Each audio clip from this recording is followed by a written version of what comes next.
당장 피하셔야 합니다. 이미 늦었어.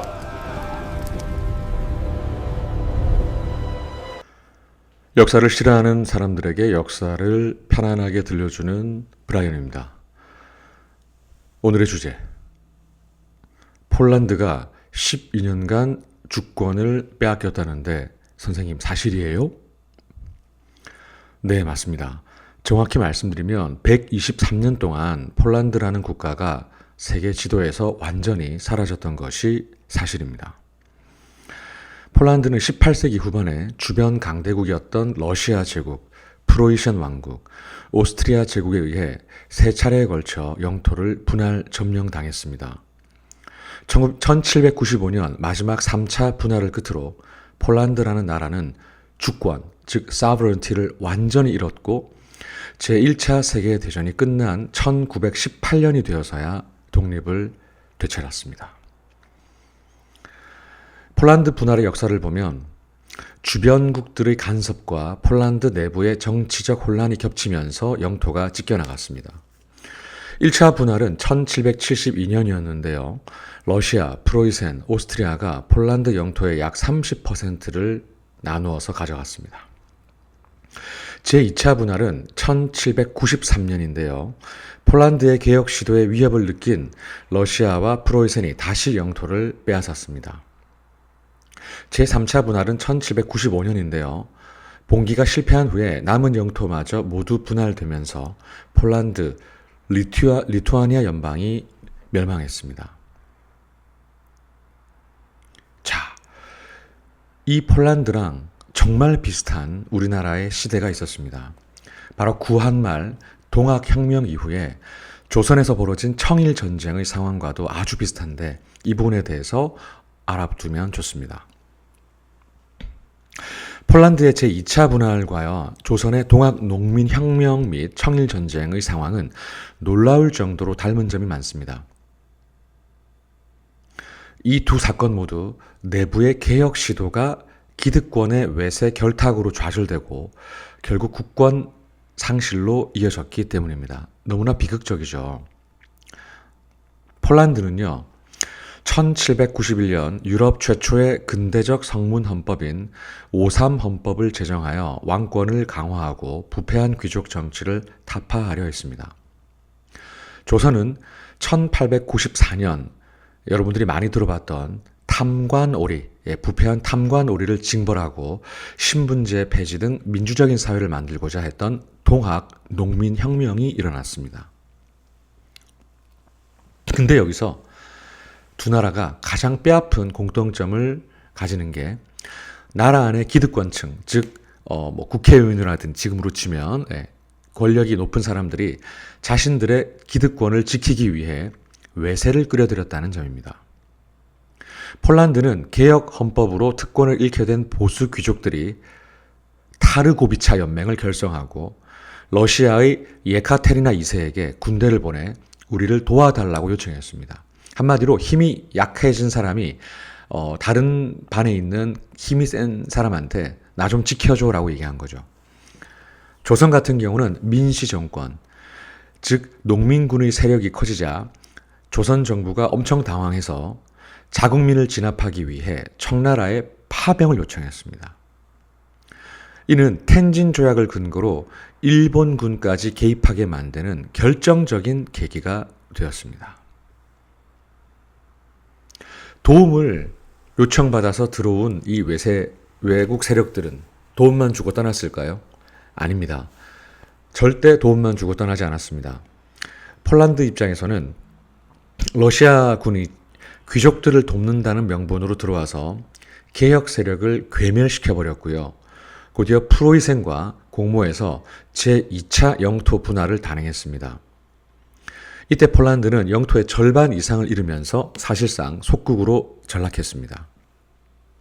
조선은 청군과 일본군이 들어오면서 한반도는 완전 전쟁터가 되었죠. 청일전쟁이 벌어졌죠. 승리한 일본은 경복궁을 점령하고 내정 간섭을 본격화했습니다. 이는 이후 을미사변과 을사늑약으로 이어지는 망국의 시작이었던 것이죠. 즉 힘이 없으니 나 좀 도와줘 라고 얘기하는 부분.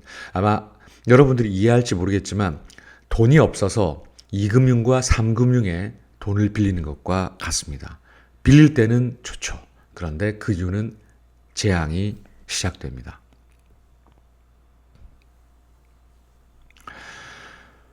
그리고 이제 학생이 질문을 한 것도 있는데요. 123년 동안 폴란드가 지도상에서 사라져 버렸다고 하는데 사라진 국가가 어떻게 현재의 폴란드라는 이름으로 다시 존재할 수가 있는가? 사라져 버렸으면 그게 거의 0이 된 건데 어떻게 다시 지금 폴란드라는 나라가 있는 거예요? 라고 얘기하더라고요. 네, 맞습니다. 지도상에서 123년이나 지워졌던 나라가 다시 살아난 것은 세계사에서도 대단히 보기 드문 사례입니다. 사실 불사조라는 단어가 있죠. 이 불사조처럼 부활할 수 있었던 이유는 사실 내부적인 민족의 응집력이 있었고요. 외부적인 국제 정세의 거대한 변화가 절묘하게 맞아떨어졌기 때문입니다. 예를 들어서 우리 눈앞에 있는 개구리나 동물이 죽었어요. 사실은 살아나기 힘들잖아요. 살아난다면 그걸 기적이라고 하죠. 근데 어떻게 살아났는가? 첫 번째, 이것도 우리나라랑 되게 비슷한데요. 땅은 없어도 정신은 있다라는 문화적 저항이었습니다. 영토는 러시아, 프로이센, 오스트리아가 나누어 가졌지만 폴란드인들은 자신들을 결코 러시아인이나 독일인이라 생각하지 않았습니다. 첫 번째로는 언어와 종교의 힘이 있었는데 가톨릭 신앙은 폴란드인들을 하나로 묶는 강력한 구심점이었습니다. 집안에서는 끝까지 폴란드어를 사용하며 민족의 혼을 개송했죠. 여러분, 쇼팽이 어느 나라 사람인지 아십니까? 대다수가 베토벤이랑 같은 독일 사람이라고 얘기하던데 아닙니다. 쇼팽은 폴란드 사람입니다. 예술가죠. 음악가이죠. 미츠키에비치는 시로 폴란드인들의 혼을 살렸고 노벨상 수상자 헬리크 시엔키에비치는 소설 코바디스 등을 통해서 전 세계에 폴란드는 죽지 않았다라는 메시지를 끊임없이 던졌습니다. 그리고 해외 망명 정부가 있었는데요. 프랑스 파리 등의 폴란드인 위원회 같은 조직을 만들어서 끊임없이 독립 외교를 펼쳤습니다. 그리고 절묘하게 이제 결정적인 계기라고 볼 수 있는데 1차 세계대전이 발발하면서 점령국들이 공멸하게 됐습니다. 아까 앞서 말씀드렸던 폴란드를 찢어가졌던 세 나라 러시아, 독일, 오스트리아는 100년 넘게 서로 사이가 좋았지만 제1차 세계대전에서 서로 총을 겨누게 됩니다. 러시아가 몰락하게 돼요. 전쟁 중에 내부에서 공산주의 혁명이 일어나서 제국이 붕괴하고 전선에서 이탈했습니다. 독일과 오스트리아가 패배합니다. 전쟁에서 지면서 국력이 약해졌고 지배하던 영토에 대한 통제권을 잃었습니다. 권력이 진공 상태에 빠집니다. 이걸 결국 power of vacuum이라고 얘기하는데요. vacuum power라고도 얘기해요. 폴란드를 억누르던 세 거인이 한꺼번에 쓰러지거나 약해진 틈을 타서 폴란드인들이 즉각적으로 독립을 선언했습니다. 마치 우리나라의 유관순 열사가 대한민국 만세를 외친 거랑 똑같죠. 세 번째로는 우리 역사 교과서에도 나오는 미국의 민족 자결주의 원칙입니다. 제가 1990년대에 이 내용을 국어책과 그 당시는 국사책에서 배웠는데 당시 미국의 대통령이었던 우드로 윌슨은 전쟁 후 어떻게 처리할까라고 하는 그런 기준에서 민족 자결주의 원칙을 내세웠습니다. 특히 14개조 평화 원칙 중에 13조는 아예 대놓고 이렇게 명시했습니다.